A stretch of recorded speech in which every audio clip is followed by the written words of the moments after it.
है वो 6 अंग है ना। तो पहला जो अंग है वो महासभा है ना। महासभा ये संयुक्त राष्ट्र संघ का पहला अंग है। दूसरा अंग है सिक्योरिटी काउंसिल यानी सुरक्षा परिषद। सुरक्षा परिषद संयुक्त राष्ट्र संघ का दूसरा जो है प्रमुख अंग है। तीसरा है आर्थिक एवं सामाजिक परिषद। तीसरा क्या है? आर्थिक एवं सामाजिक परिषद, इकोनॉमिक एंड सोशल काउंसिल। और चौथा इसका प्रमुख अंग है प्रन्यास परिषद। क्या है भाई? प्रन्यास परिषद, जिसे ट्रस्टीशिप बोलते हैं, ट्रस्टीशिप। और पांचवा जो अंग है इसका वो है अंतर्राष्ट्रीय न्यायालय। अंतर्राष्ट्रीय न्यायालय। और जो छठा इसका अंग है वो है सचिवालय। सचिवालय इसका प्रमुख अंग है। अब प्रश्न मान लीजिए वो बना रहे हैं पेपर सेटर कि संयुक्त राष्ट्र संघ का वो कौन सा अंग है जिसे कार्यपालिका की संज्ञा दी जा सकती है। ठीक है भाई, संयुक्त राष्ट्र संघ का वो कौन सा प्रमुख अंग है जिसे कार्यपालिका की संज्ञा दी जा सकती है, यानी एग्जीक्यूटिव कहा जा सकता है। तो वो है सुरक्षा परिषद। किसे कहा जा सकता है? सुरक्षा परिषद को जो है। अच्छा, नेक्स्ट, अब आपके एक प्रश्न बार बार पूछा गया कि संयुक्त राष्ट्र संघ का जो ध्वज है, स्थापना तो हम लोगों को क्लियर हो गई है ना कि संयुक्त राष्ट्र संघ की स्थापना 24 अक्टूबर को हुई थी 1945 में। अब प्रश्न आया कि संयुक्त राष्ट्र संघ दिवस कब मनाया जाता है? जाहिर है 24 अक्टूबर को मनाया जाता है। मुख्यालय कहाँ पर है? न्यूयॉर्क में है। आपसे अगर पूछ दिया जाए कि गगनचुंबी इमारतों का शहर किसे कहते हैं, तो इसी न्यूयॉर्क को कहते हैं। यहाँ 55, 56, 60 स्टोरी तक की जो है लंबी लंबी इमारतें हैं, यानी अगर हम देखें तो सर का कैप उतर जाएगा, है ना। यानी इतनी ऊंचाई जो है उनकी रहती है। गगनचुंबी जो है वो इमारतें हैं। ठीक है, तो गगनचुंबी इमारतों का शहर न्यूयॉर्क है। और इसका काम है अंतर्राष्ट्रीय शांति की स्थापना, और इसके अलावा ओवरऑल मेंटेन करना, हर तरह से समृद्धि को मेंटेन करना, आर्थिक सामाजिक, है ना, इसकी को मेंटेन करने के लिए भी वर्क करना। इसके जो बहुत सारे अभिकरण हैं, जैसे WHO है, विश्व स्वास्थ्य संगठन है ना, या इसके जो अभी प्रमुख अंग आपने लिखे हैं वो सारे सब जो है international peace, security and prosperity, है ना, इन सभी को मेंटेन करने की दिशा में ये काम करते हैं। ठीक है भाई, तो चलिए, अब आया मैंने जो अभी कहा अंतर्राष्ट्रीय जो ध्वज है ना, जो संयुक्त राष्ट्र संघ का ध्वज है वो किस कलर का है? इसको लिख लो जरा, जिससे अगर ध्वज के बारे में शॉर्ट टाइप क्वेश्चन आ जाए 2 लाइनों में लिखने के लिए तो हमें क्लियर होना चाहिए। तो संयुक्त राष्ट्र संघ के ध्वज की पृष्ठभूमि जो है वो हल्की नीली है। कैसी है भाई? हल्की नीली है, और उस पर श्वेत रंग से राष्ट्र संघ का प्रतीक बना हुआ है। श्वेत रंग से, वाइट कलर से संयुक्त राष्ट्र संघ का प्रतीक बना हुआ है। ये प्रतीक क्या है? ये प्रतीक है 2 जैतून की वक्राकार शाखाएं। 2 जैतून की वक्राकार जो है शाखाएं बनी हुई हैं, जो ऊपर की ओर खुली हुई हैं, जो ऊपर से खुली हुई हैं, और उनके बीच में विश्व का मानचित्र बना हुआ है। ऊपर की ओर खुली हुई हैं और बीच में विश्व का मानचित्र बना हुआ है। कितने महाद्वीप हैं दुनिया में? 7। तो 7 महाद्वीप का चित्र जो है वो उसमें बना हुआ है बीच में। ठीक है भाई। अब प्रश्न ये आता है कि संयुक्त राष्ट्र संघ की प्रमुख कार्यकारी भाषाएं कितनी? क्यों भाई? ये प्रश्न बार बार एसएससी से लेकर यूपीएससी में पूछता रहा कि संयुक्त राष्ट्र संघ की प्रमुख भाषाएं कितनी हैं। तो प्रमुख भाषाएं दो हैं, जो कार्य करने वाली भाषाएं हैं वो दो हैं, एक है अंग्रेजी और दूसरी फ्रेंच है। ठीक है। तो जो काम चलता है संयुक्त राष्ट्र संघ का वो मूलतः जो है फ्रेंच और अंग्रेजी में चलता है। तो याद रहेगा, नहीं आप वहाँ हिंदी भी लिख दें कि भाई हिंदी बोलने वाले ज़्यादा हैं तो हिंदी भी बोलते होंगे, नो, केवल दो कार्यकारी भाषाएं हैं। नेक्स्ट है संयुक्त राष्ट्र संघ में मान्य भाषाएं कितनी हैं? मान्य भाषाएं कितनी हैं? 5 हैं भाई।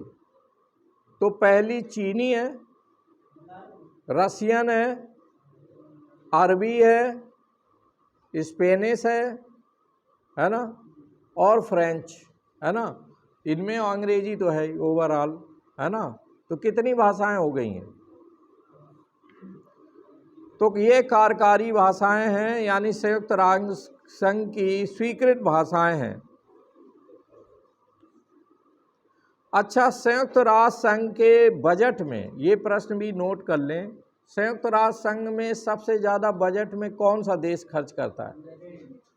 हाँ, सबसे ज़्यादा योगदान अमेरिका का है।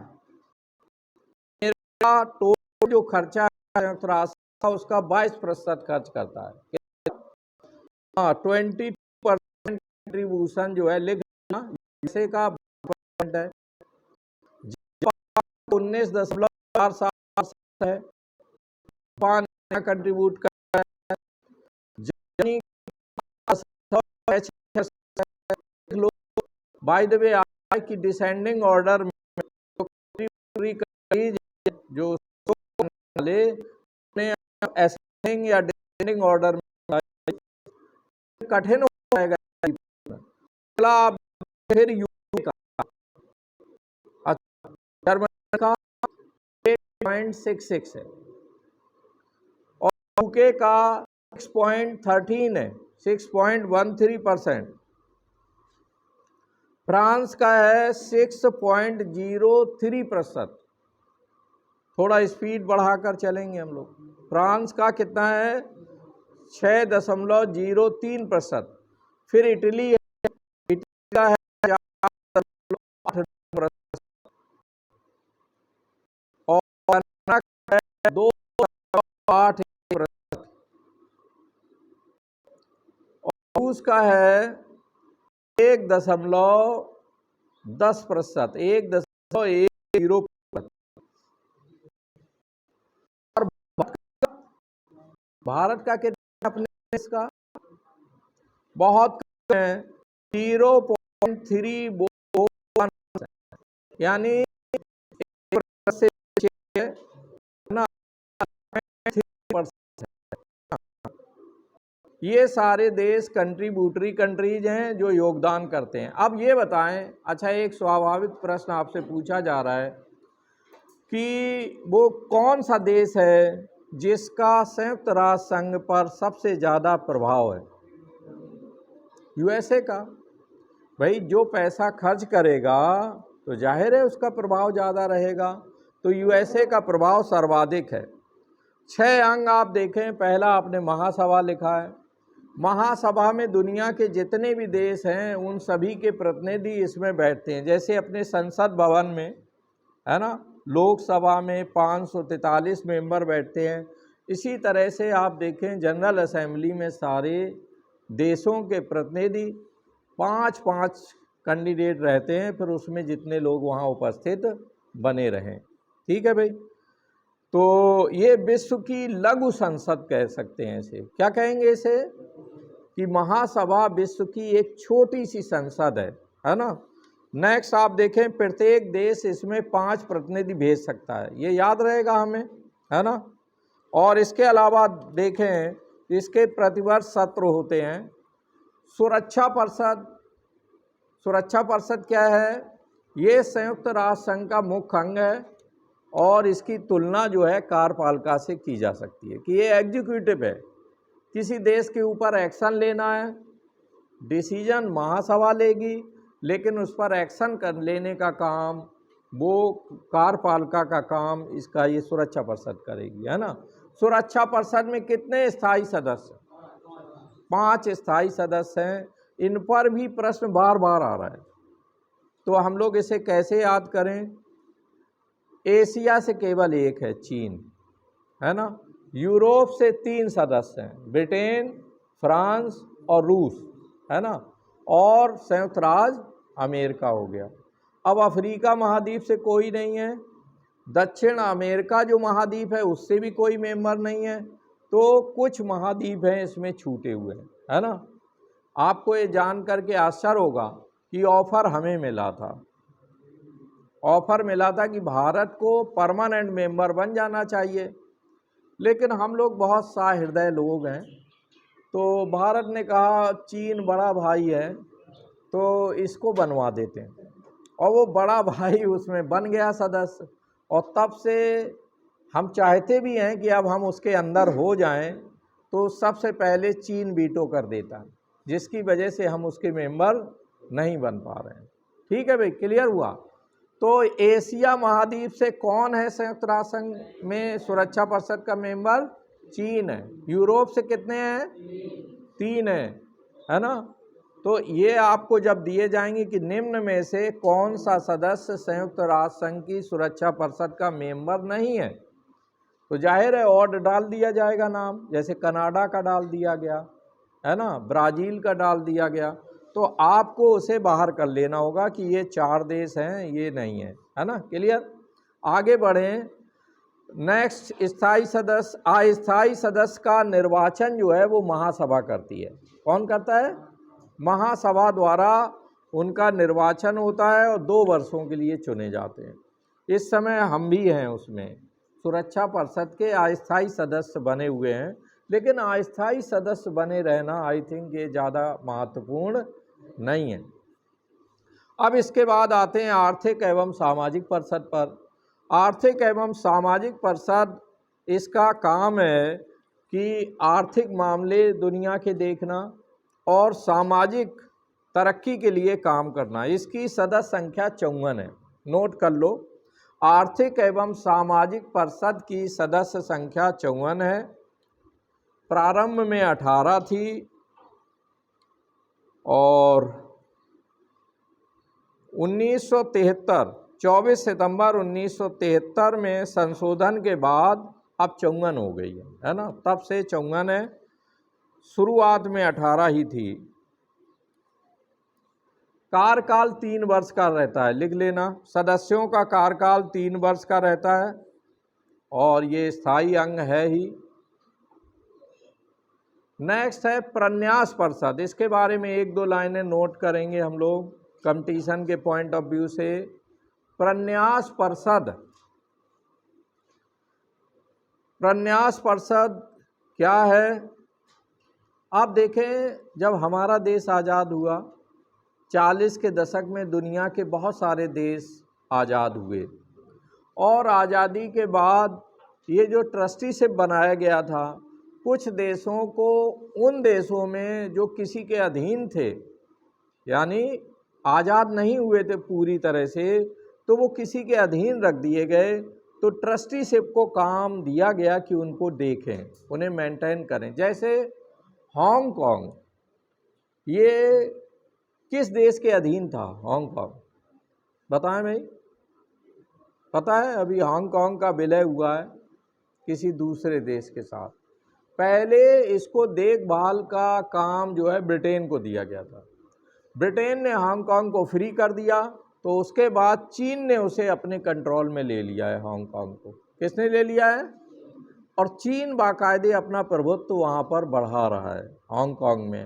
हांगकांग एक ऐसा शहर है, टापू में, समुद्र में बसा हुआ है, बहुत प्रोग्रेसिव है, और दुनिया के बहुत सारे ऑफिसेज हैं यहाँ पर। जैसे सिंगापुर में बहुत सारी अंतर्राष्ट्रीय मीटिंग्स होती रहती हैं, तो हांगकांग में ज़्यादातर बड़ी बड़ी मल्टीनेशनल कंपनियों के कार्यालय हैं यहाँ पर। ठीक है भाई।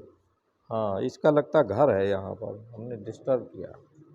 आगे बढ़ें, सचिवालय में आ जाते हैं, है ना। सचिवालय का क्या काम है? जैसे लोकसभा का सचिवालय हुआ या गृह मंत्रालय, जो भी सेक्रेटरिएट होता है, सचिवालय का काम होता है कि दिन प्रतिदिन के कामों को कर्मचारी लोग बैठ करके फाइनलाइज करते हैं, है ना। और इसका जो प्रमुख अधिकारी होता है वो जनरल सेक्रेटरी होता है, महासचिव होता है। क्या आपको पता है पहले महासचिव कौन थे? ये भी क्वेश्चन बार बार आया है कंपटीशन में। संयुक्त राष्ट्र संघ के पहले महासचिव जो है वो त्रिगवेली थे। त्रिगवेली नोट कर लेना, त्रिगवेली पहले महासचिव थे। और ये किस देश के थे? नॉर्वे के थे। बिल्कुल सही बताया है, त्रिगवेली जो है नॉर्वे के थे। और वो कौन से महासचिव हैं जिन्होंने अपने 2 कार्यकाल पूरे किए हैं? ठीक, शाबाश, बान की मून। नोट कर लेना भाई, बान की मून जो कि दक्षिण कोरिया से थे, इन्होंने अपने 2 कार्यकाल पूरे किए। अब इस समय कौन है? एंटोनी गुटेरस है। हाँ ठीक है भाई, नोट कर लेना। वर्तमान महासचिव भी पूछा जा सकता है। इससे ये पता लगता है कि आप कितना घटनाओं के ऊपर नज़र रखते हैं, करंट अफेयर्स पर। ठीक है। और नेक्स्ट, अब अंतर्राष्ट्रीय न्यायालय, छठा संगठन पे आ जाओ। इस पर बहुत क्वेश्चन, जो सबसे ज़्यादा क्वेश्चन पूछा गया अंतर्राष्ट्रीय न्यायालय पर, तो इसका मुख्यालय पूछा गया कहाँ पर है? कहाँ पर है ये? हेग में है। हेग कहाँ पर है? हॉलैंड में था। अब हॉलैंड का नाम बदलकर नीदरलैंड कर दिया गया, तो ये नीदरलैंड में है। ठीक है भाई, कहाँ पर है? नीदरलैंड में है। तो हेग नगर याद रखेंगे हम लोग कि हेग में अंत इसका है। अब इसमें you know that Netherland country का नाम लिखा। इसकी स्थापना 3 अप्रैल 1946 को की गई थी, ये भी नोट कर लेना। हमें लगता है इस कोचिंग से अगले जो सिलेक्शन आएंगे तो 2-3 लोग पीसीएस में सेलेक्ट हो जाएंगे, है ना। अब आप लोग अंदर से देख लो कि वो आखिरकार 3 लोग कौन हैं जिनका चयन हो जाएगा। इसकी हम वजह बताएं। कुछ लोग तो पार्ट 1 में हैं, तो वो अभी 2 साल वेट करेंगे। अब जिन लोगों का हो चुका है ग्रेजुएशन, है ना, वो अगर वास्तव में ठान लें कि हमें निकलना है तो आप निकल जाएंगे, है ना। जो दृढ़ निश्चय कर लेगा। और जो अभी पार्ट 1 में है उन्हें अभी 2 साल और चाहिए, 21 वर्ष की उम्र पूरी करनी है, तभी हम फॉर्म डाल पाएंगे। ठीक है, तो तब तक आप लोग वेट करें और स्लोली जो है कछुआ चाल से आप तैयारी करते रहें। ठीक है भाई। अच्छा, ये बताएं कितनी संख्या है अंतर्राष्ट्रीय न्यायालय में न्यायाधीशों की? 15 हैं। कितने? लिख लो जरा।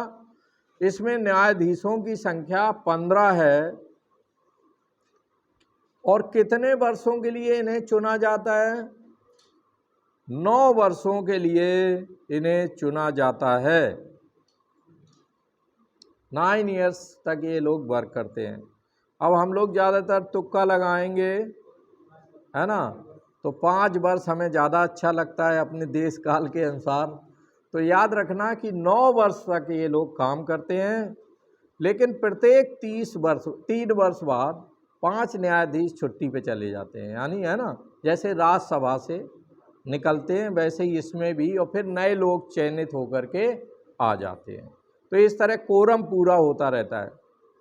और एक ये भी कंडीशन है कि कोई भी 2 न्यायाधीश एक देश से नहीं चुने जा सकते। नहीं मोदी जी समझे कि चलो हम अपने 2 बिठा देते हैं तो निर्णय हमारे फेवर में आ जाएगा, तो ऐसा हम नहीं कर सकते। तो अच्छा, अब ये बताना है कि अपने देश से पहली बार कौन जो है अंतर्राष्ट्रीय न्यायालय का मेंबर बना था? ठीक है, बिल्कुल सही बताया इन्होंने, नागेंद्र सिंह। नोट कर लो।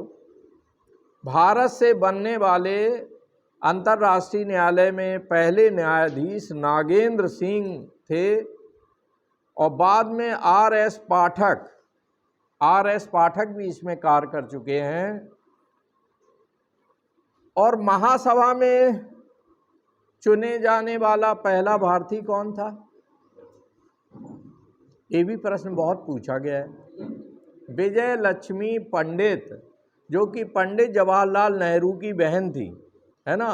तो विजय लक्ष्मी पंडित जो है महासभा यानी जनरल असेंबली, लिख लेना विजय लक्ष्मी पंडित, ये महासभा में चुनकर गई हुई थी।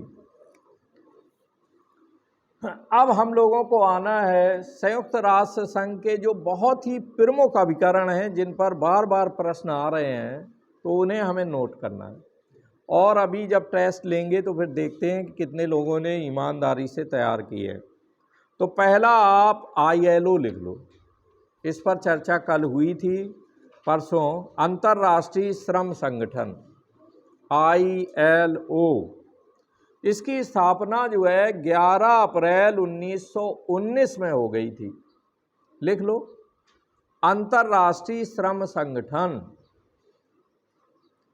ILO, इंटरनेशनल लेबर ऑर्गेनाइजेशन, 11 अप्रैल 1919 को। अब आप सपोज दैट कि इस पर तुक्का लगाएं तो आप 45 के आसपास रहेंगे, लेकिन इसकी स्थापना 1919 में हो गई थी। तो आप कहेंगे सर इस समय तो ये संगठन ही नहीं था अस्तित्व में। तो उस समय राष्ट्र संघ था।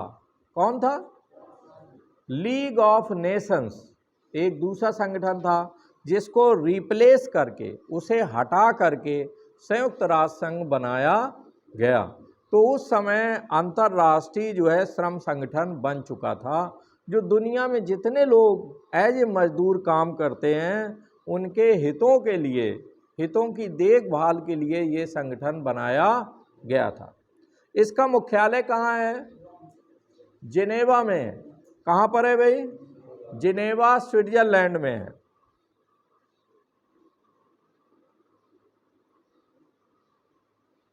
तो आपको बता दें, इसमें जो आप लोग 4 पॉइंट लिख रहे हैं, आपको हम एक सीक्रेट दे दें कि जब लोग मेंस में, आप लोग मेंस का एग्ज़ाम देने जाएंगे, प्री निकाल लेने के बाद मुख्य परीक्षा में जाएंगे, तो मुख्य परीक्षा में ये तमाम जो संगठन हैं, इनमें से कम 2 संगठनों पर टिप्पणियां लिखने के लिए आती हैं, है ना, कि 20 या 50 शब्दों में आप इनके बारे में लिखिए। अगर 50 शब्दों में कह दिया गया तो 5 वाक्य लिखने हैं, और अगर 20 शब्दों में कहा गया तो 2 लाइन लिखना है। तो सिविल में, खासकर UPSC वगैरह में, हमें ये ध्यान देना होता है कि हम उन पंक्तियों को लिखें जो सार्थक हों। निरर्थक और गप लड़ाने वाली बातें नहीं लिखी जाती हैं, नंबर कट जाएंगे। ठीक है, तो मान के चलिए आपको ILO मिल गया, अंतर्राष्ट्रीय श्रम संगठन लिखने के लिए आ गया, और 5 पंक्तियों में लिखना है। तो 4 तो सीधे सीधे हैं कि इसकी स्थापना इस समय हुई, है ना, इसका मुख्यालय यहाँ पर स्थित है, और फिर इसका कार्य क्या है ये हम बताएंगे। ये सार्थक लाइनें होंगी, है ना। नहीं आप ऐतिहासिक विवेचना करने लगें बैठ करके तो उससे फिर मार्क्स घट जाएंगे। याद रखना, शब्द सीमा की बाउंड्री को क्रॉस करने पर माइनस मार्किंग होती है ना। अगर आप ज़्यादा लिखने के चक्कर में पड़ जाएं कि अरे तो हमारा अपना विषय मिल गया है और हम इस पर 2 पन्ने लिख डालेंगे, और उसमें कहा गया 20 शब्दों में लिखना है, 2 लाइनों में लिखना है, और अब आप महारथी ठहरे तो आपने कहा नहीं हम 2 पेज लिखेंगे इसमें। लेकिन याद रखना कि अंक आपके माइनस में चले जाएंगे, आपको अंक नहीं मिलेंगे। ठीक है, नेक्स्ट आप देखें, विश्व स्वास्थ्य संगठन। केवल प्रमुख संगठनों पर हम लोग चर्चा करेंगे जो बार बार कंपटीशन में पूछे जा रहे हैं, है ना। विश्व स्वास्थ्य संगठन WHO, 7 अप्रैल 1948 को इसका गठन हुआ था। 7 अप्रैल 1948 को गठन हुआ, और इसका मुख्यालय जिनेवा में ही है, स्विट्जरलैंड में।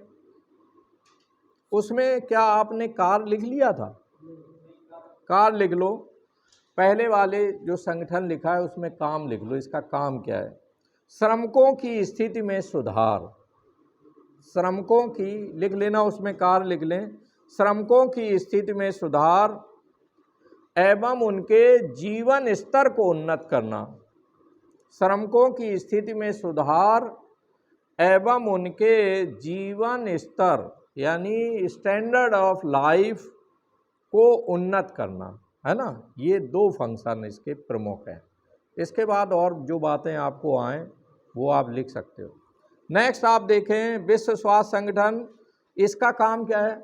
विश्व के समस्त लोगों के स्वास्थ्य की